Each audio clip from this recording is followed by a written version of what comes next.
Olá, senhores estudantes. Estamos aqui dando continuidade à análise dos exercícios do livro David Griffith de Mecânica Quântica com o problema 4.21, que ele fala no item A. Obtenha a equação 4.131 da equação 4.130. E ele aqui dá uma dica: use uma função teste, caso contrário, você provavelmente descartará alguns termos, né? Então ele está pedindo para a gente olhar para a equação 4.31, né, obter, né, essa equação a partir da equação 4.30. Né, que a gente tem aqui. Vejamos a equação 4.30. 4.32, vou aproveitar que estamos próximos aqui. Pronto, aqui. Então, a partir da equação 4.31, obter a equação 4.30, que é o operador de levantamento e abaixamento para o momento angular, já em coordenadas esféricas, tá ok? Então, aqui está em função do ângulo polar, as expressões, e do ângulo azimutal com o fator h cortado, que é o termo que eleva e diminui lá. Então, vejamos aqui, né? Temos aqui o exemplo do problema 4.31.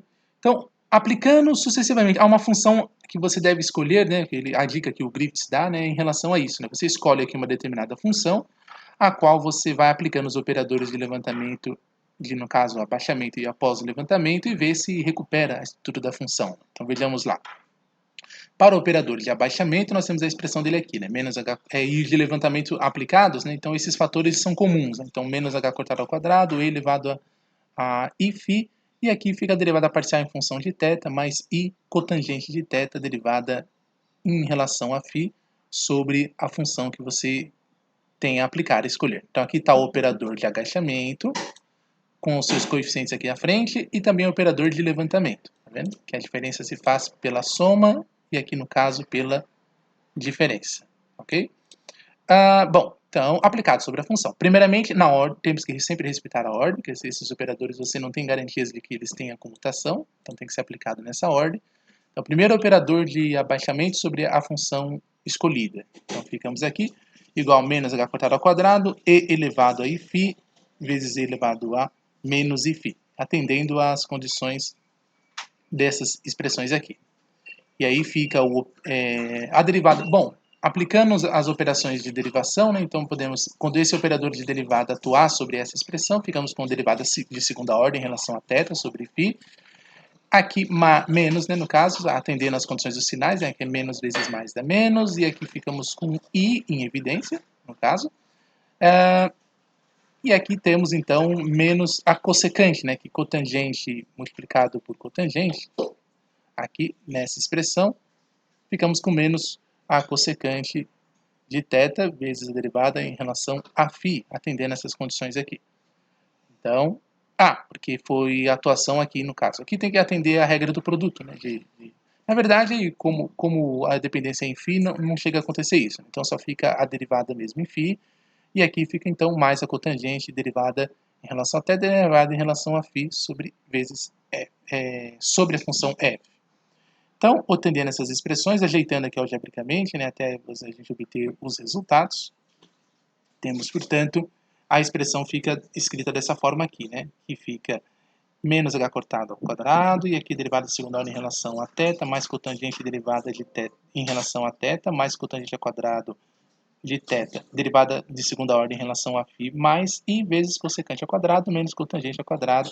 Então, a gente vai agrupando esses termos da maneira mais simples sobre a função f. Então, a gente tem aqui que, aplicando esses dois operadores, né, temos a relação, que é o que ele queria que fosse demonstrado, né, que atende, né, a equação 4.31, que fica menos h quadrado ao quadrado, e aqui destacamos, né, então, colocando, vamos chamar de evidência, né, a função f, a função escolhida qualquer, né, aí você vê que essa estrutura toda, de fato, corresponde à equação 4.30, que é uma das questões que ele queria que fosse demonstrado, né. No caso do item B, vamos descer aqui novamente para fazer a leitura. Cadê aqui? Tá bom, aqui. O item B, ele quer que obtenha a equação 4.132 da equação 4.129 e 4.131. E ele dá a dica de usar a equação 4.112. Então, deixa eu só localizar aqui a equação 4.29, que é para obter essas relações de equações aqui, né? Então, tá aqui. Então, relacionar todas essas equações da 4.29 e da 4.31.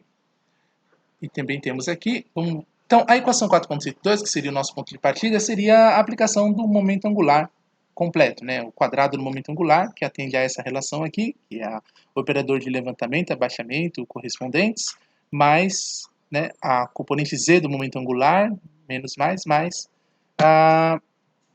essa relação aqui com o h cortado, ok? Então, feito essa relação aí, a gente então tem que para o item B, então partindo da equação 4.129, seria essa relação aqui, que fica lá, o operador momento angular na componente z do momento angular, que é h cortado sobre i, derivada parcial em relação a φ, da equação 4.112, nós temos então o operador L quadrado, que é igual a L mais vezes L menos, mais LZ quadrado menos h cortado LZ. Então, aqui, a gente utilizando o que a gente viu agora no item A, né, porque essa estrutura dos operadores de levantamento e abaixamento já conhecemos, né, então temos aqui que L quadrado, então fica menos H cortado, então essa estrutura já é conhecida do item A, que é o operador de levantamento e abaixamento aqui, menos H cortado, então temos essa estrutura toda apresentada. Aqui é em relação ao que a gente tem na equação 4.112, está aqui essa estrutura.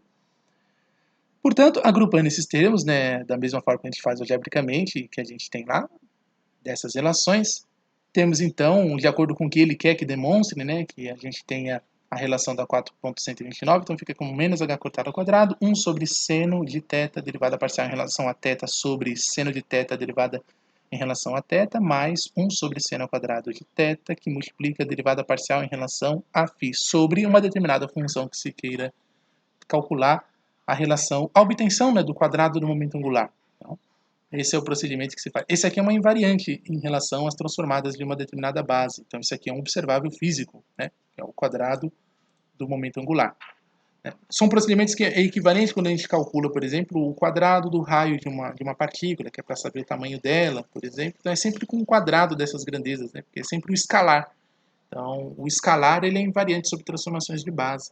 E esse que dá os observáveis físicos. Aí quando você quer um momento angular específico, aí você extrairia a raiz quadrada, por exemplo, né? Quando fosse de interesse. Então isso atende, no caso, né, aqui ao item B, que ele havia proposto aqui no exercício, que era fazer essas relações das equações 4.131 e 4.132, tá ok? Então é isso, né, com relação ao exercício 4.21. É mais um trabalho algébrico, na verdade, né? Então tá aí essa demonstração. Até a próxima.